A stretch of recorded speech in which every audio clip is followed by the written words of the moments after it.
Hello, everyone. Thanks so much for joining me. My name is Lisa Esteban. I'm the brand ambassador for the Hill Family Estates. I'm going to be taking you through the wines we're tasting this evening for the Wine Vault Bistro wine pairing dinner. So I'm going to start by just giving you a little bit of background information about the Hill family. Their winemaking history dates back to 1916 when Bodegas Juan Hill was founded by Juan Hill Jimenez in the southern Mediterranean coast of Spain in a region called Jumilla. Since then, the winery was passed through the generations and today is run by Miguel and Angel Hill of the fourth generation, their brothers, and their nephew Juan Hill, the fifth of the fifth generation. Today, everyone in the family, both fourth and fifth generation, are all shareholders in the winery and continue to have roles within the winery, though not in the day-to-day business, but the winery is fully owned and operated by the family. So like I said before, the winery started in the region of Jumilla back in 1916 with Bodegas Juan Hill. In the last 20 years or so, the fourth generation, Miguel and Angel, have expanded into an additional 9 appellations or DOs, denominations of origin, as we call them in Spain, throughout the years. In each of those regions, they have focused on purchasing vineyards of old vines of native varietals to each of those regions and built a winery in that region as well to produce the wines. So our goal in every single region is to produce wines that are true to the heritage, to the terroir, and to the native varietals of those areas. Today, they have about 4,365 acres of estate vineyards spread throughout the country. So today we have the opportunity to taste 4 wines from 4 different regions. We're going to start over here in the eastern part of Spain in the region of Rueda with our white wine. We're going to go over here to Calatayud with our Garnacha. Then over to the Mediterranean coast to Montsant with our red blend. And then last but not least, we're going to head down to Jumilla for our fourth and final wine at Bodegas El Nido. So starting off in the region of Rueda, we're in the northeastern part of Spain in the autonomous community of Castilla y León. This is an area that is quite large, encompassing several different provinces. The main winemaking region in this area is the Duero River Valley, which runs from east to west through some of the most prominent winemaking regions through here, and then finally makes its exit into the Atlantic Ocean in the city of Porto in Portugal. The region of Rueda itself is known for being a white wine appellation. They only produce white wines there. So the white wines that we produce in this region are made from the native grape to this area called Verdejo. Verdejo is only grown in Rueda in Spain and makes up the vast majority of plantings and bottlings from this region. It can be blended with one other authorized grape, which is Sauvignon Blanc, in small percentages. Some wineries opt to do this, though it's not necessarily the norm. But there's a lot of similarities in terms of Verdejo versus Sauvignon Blanc.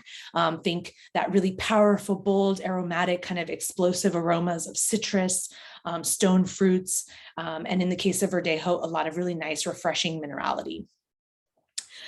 This whole area of Spain is a landlocked area known for having a continental climate, which essentially means it's a climate of extremes. Winter to summer has extreme temperature differences and day to night as well. Especially during the growing season. In the summertime, we can see, temperatures of up to almost 100 degrees that will drop by 30 to 50 degrees at nighttime. So as I mentioned, the region of Rueda is located along the Duero River Valley. So being a river valley, over thousands of years, that river valley shrank down to the river that we have today. And it left in its wake a whole lot of diversity in terms of the soil types, a lot of them really optimal for grape growing. In the region of Rueda in particular, we have a soil that's made up of sand and a lot of river rocks and pebbles. A lot of these eroded over thousands of years, very soft edges, kind of rolled stones. What these soils provide are 2 really crucial things. First and foremost, for growing white wine grapes, it produces a very aromatic quality in the grapes. And second, it allows for a lot of water drainage. So what little rainfall does fall in this region is able to drain through that topsoil to the denser layers that are below, where it is stored throughout the growing season. So what we find here in the vineyards are vines that their root systems grow very, very deep into the soil in order to reach that moisture through the growing season. So these vines are able to be dry farmed, and what they end up producing is vineyards with low yields of fruit, but with very intense, powerful aromatic and flavor characteristics. Additionally, having that day to night temperature shift being so great, those hot temperatures during the day with all that sunshine allows us to have a really ripe fruit, but those cool temperatures at night slow the ripening process enough that we still retain that natural acidity and that really vibrant aromatic quality that balances out the flavor profile. Our winery in this region is called Bodega Shaya, and we focus only on old vine Verdejo, some of which is up to 100 years old. As you can see in this picture, it's almost like tree trunks. All of the vineyards are planted in the typical system that we find throughout most of the central part of Spain, which is called the vaso system. Essentially translates to the goblet system. It's a low pruned, head pruned grapevine. Here you can see a couple more pictures of the sandy soils. Some of these vineyards are planted in almost what looks like the beach. So having the vines planted in this system so low to the ground means that everything does have to be done by hand. So these vineyards are hand harvested, whole bunches are picked and brought to the winery in small baskets to prevent any bruising or breaking of the grapes before they get there. They undergo a secondary selection process on a sorting table before being transferred to press and ferment. With the wine that we're tasting tonight in particular, we do ferment a portion of it in French oak barrels. So we use these large 500 and 600 liter barrels, roughly double the size of your standard red wine barrel. And then the remainder of it is fermented in stainless steel. All of it ages for 3 months, and it does spend that time also on its vine lees with weekly stirring.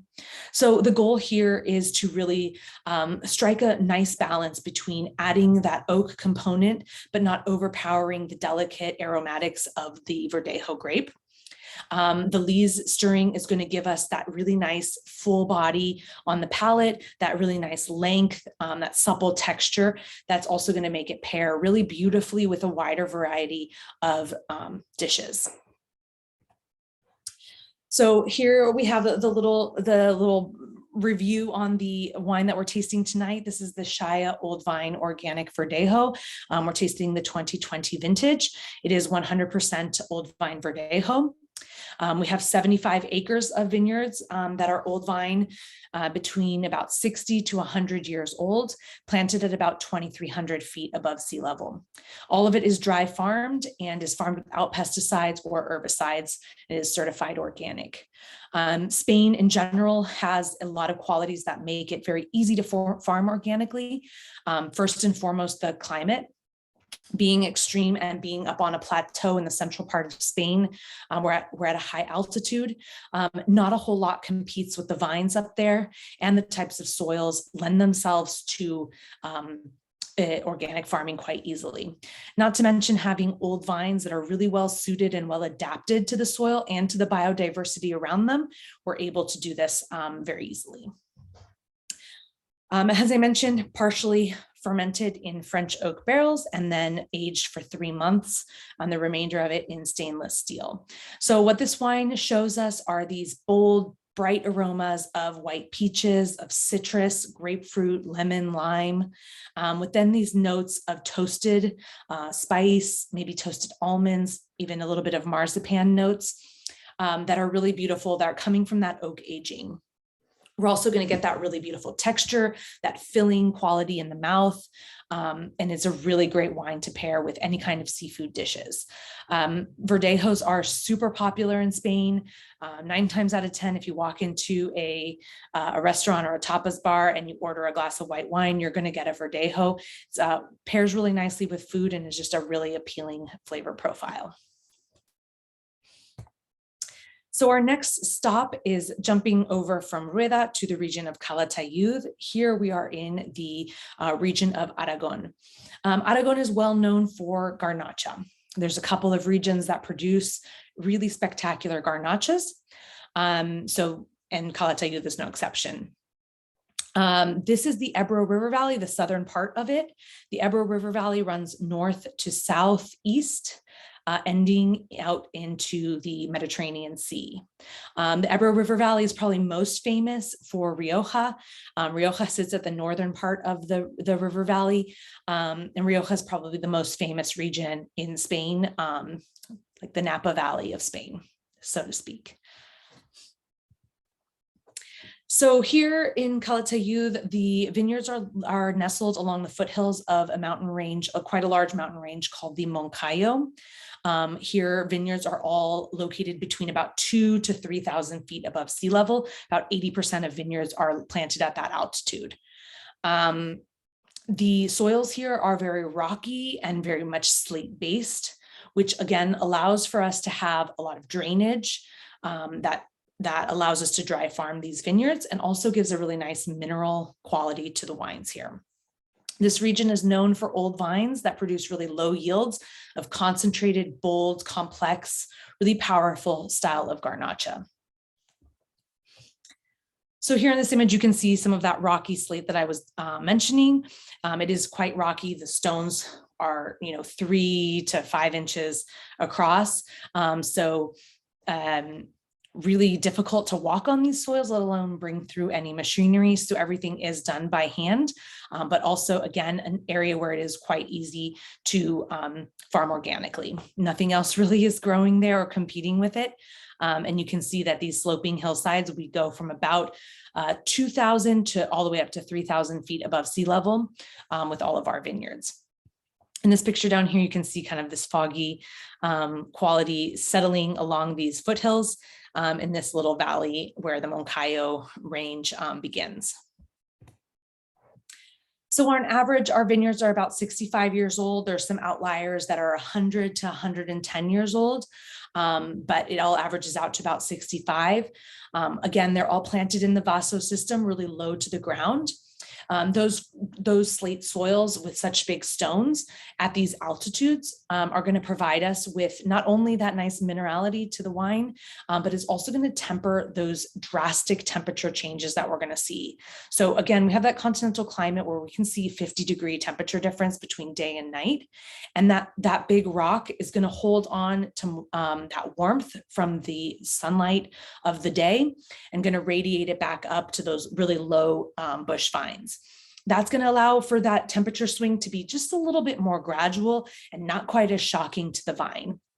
So what we end up with are low yields of really powerful, complex, deeply flavored and pigmented garnacha, but that also still maintains that freshness, that aromatic quality, and that balance that we really want to find in a garnacha. We don't want garnachas to fall flat and only be about the fruit.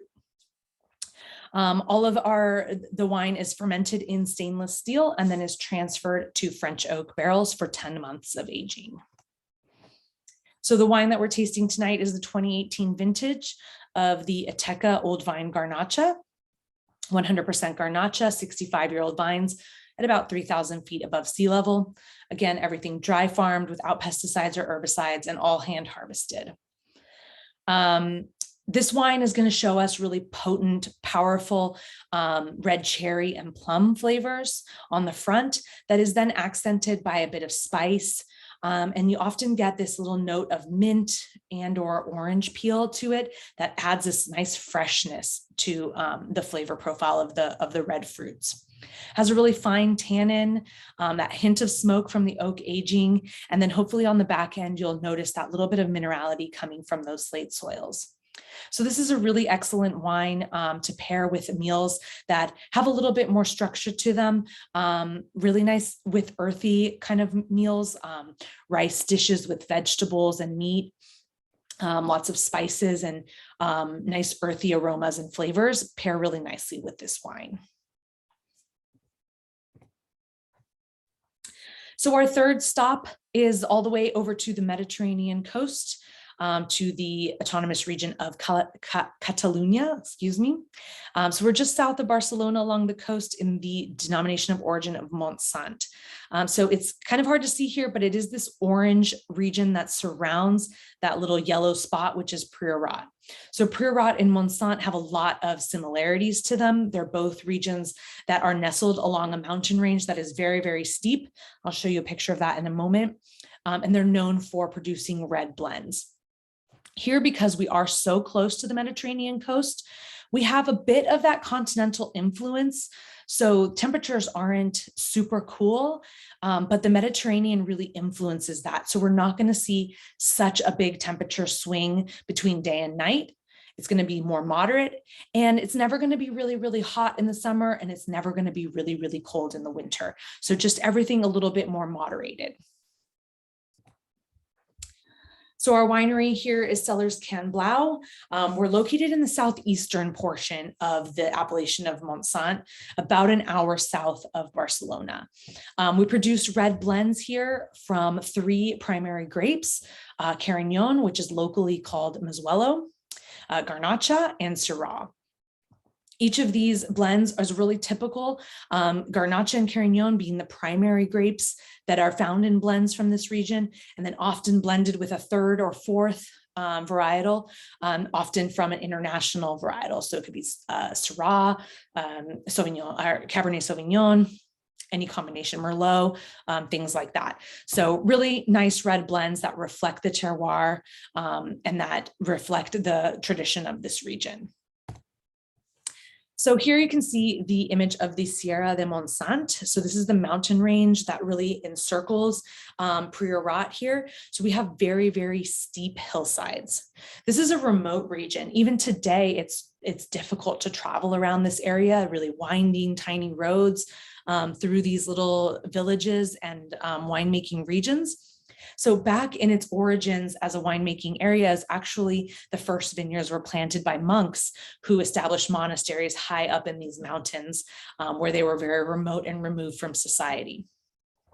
Over time, the winemaking has grown in this region, and it has really had a resurgence in the last 20 years or so because it does have very unique aspects to it. Not only the altitude in the Mediterranean climate, but also a type of soil that's a blue slate soil that's locally called licorella. You can see it in this image down here in the corner. This is the blue slate. It's kind of a grayish blue color, and it really reflects beautifully when the sun is setting on those hillsides. You see that kind of iridescent bluish sheen to the hillside, which is really beautiful and super unique. You only find this soil here. The topsoil, as you can see, it crumbles pretty easily. If you pick up one of these rocks, the slate will pretty much break if you crack it with your hands. But as you go deeper into it, it's solid, and there's just these cracks and fissures where the root system can grow through and access moisture and nutrients below. So what you end up getting here is a really marked mineral character in the wines from this region.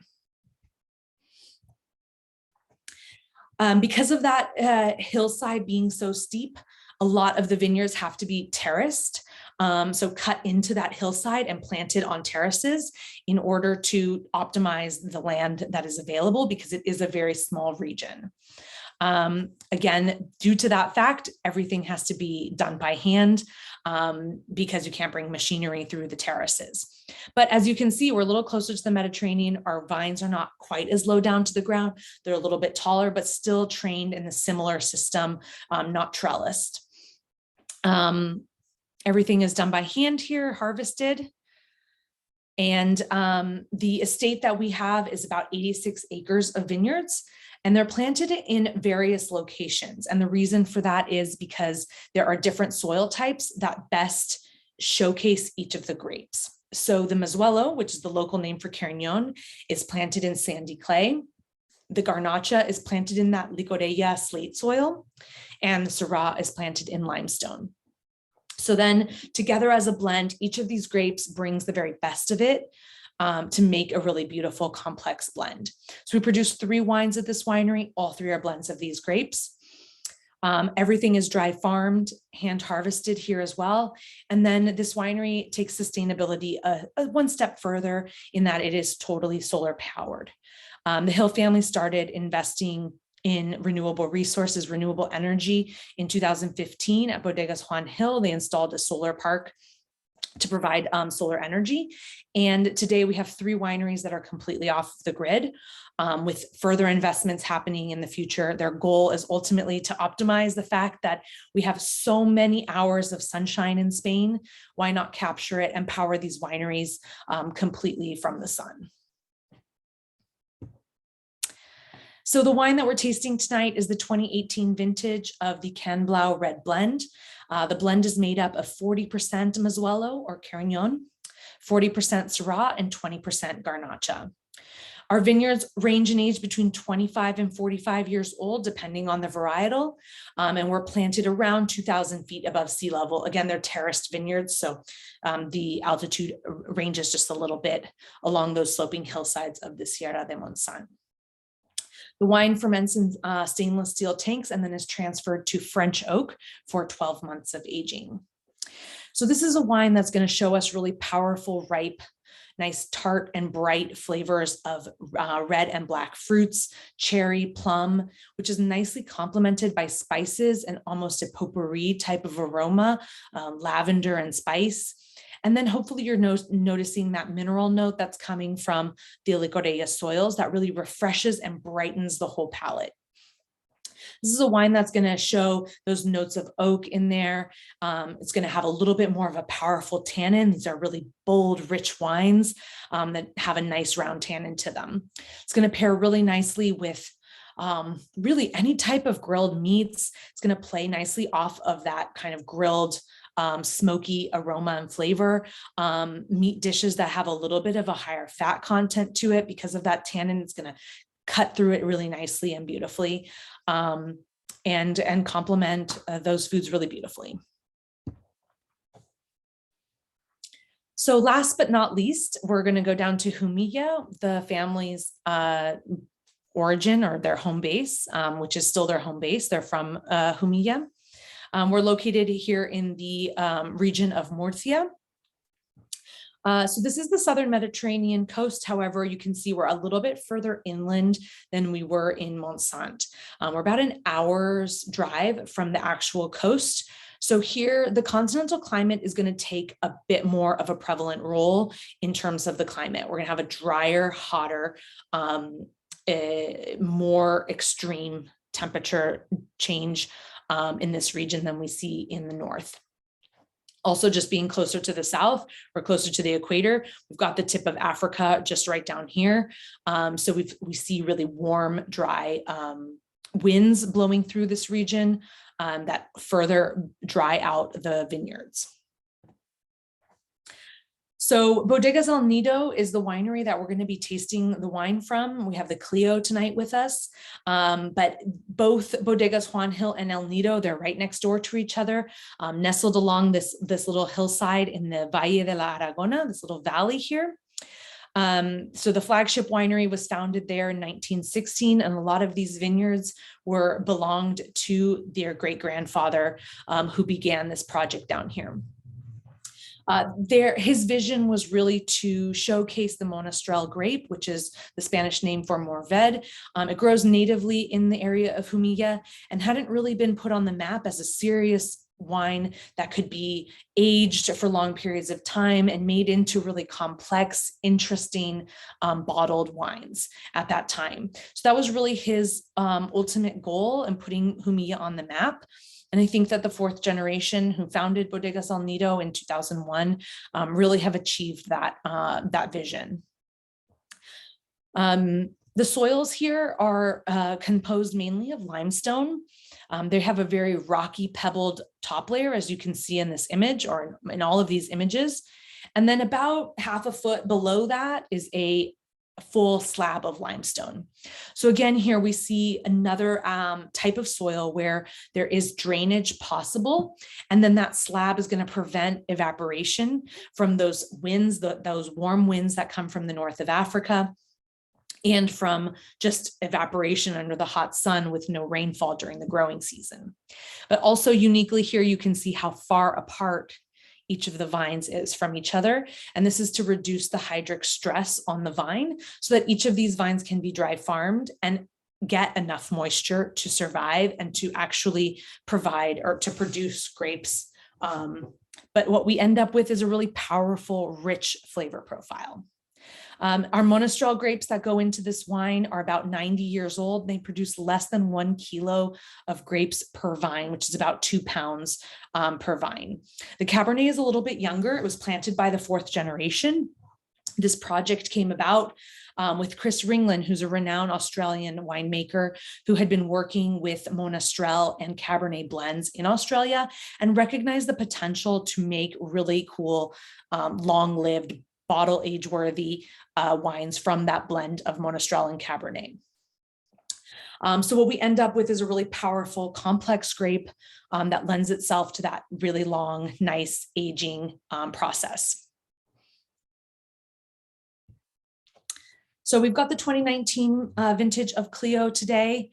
It just arrived last month. So it was bottled back in September. So it's quite new to the world, I guess we could say. It's got a long life ahead of it. It's a blend composed of 70% Monastrell and 30% Cabernet Sauvignon. We produce this from 26 acres of Cabernet Sauvignon that's planted and 79 acres of that very old Monastrell with those really low yields. So essentially what happens is the winemakers together, they decide what parcels are going to be picked. There's a very selective hand picking that happens. And then those grapes are brought in small baskets to the winery. A secondary selection happens on the sorting table. And then each of the varietals is fermented in small temperature controlled stainless steel tanks separately. From there, the wine is transferred still separate to French and American oak barrels, all new barrels for 24 months of aging. So through this barrel aging, there's a very careful selection process of barrel tasting to decide which barrels are ultimately going to be bottled as this wine. The ultimate goal is to produce really the best of each vintage to really showcase the cream of the crop, so to speak. So what we get here is a really expressive nose, powerful minerality, blue and black fruits, very ripe fruit flavors that are complemented by smoky notes, toasted notes from those barrels. We're going to get a really plush, rich, mouth-filling tannin and texture on the palate, a lot of density, savory notes that balance out that ripe fruit, and a really long finish. This is one of those wines that you really savor with your meal. It's big and powerful, and it complements foods really beautifully. And it's just a wine that you like to kind of, as it opens up, just keep finding new flavors and layers to it.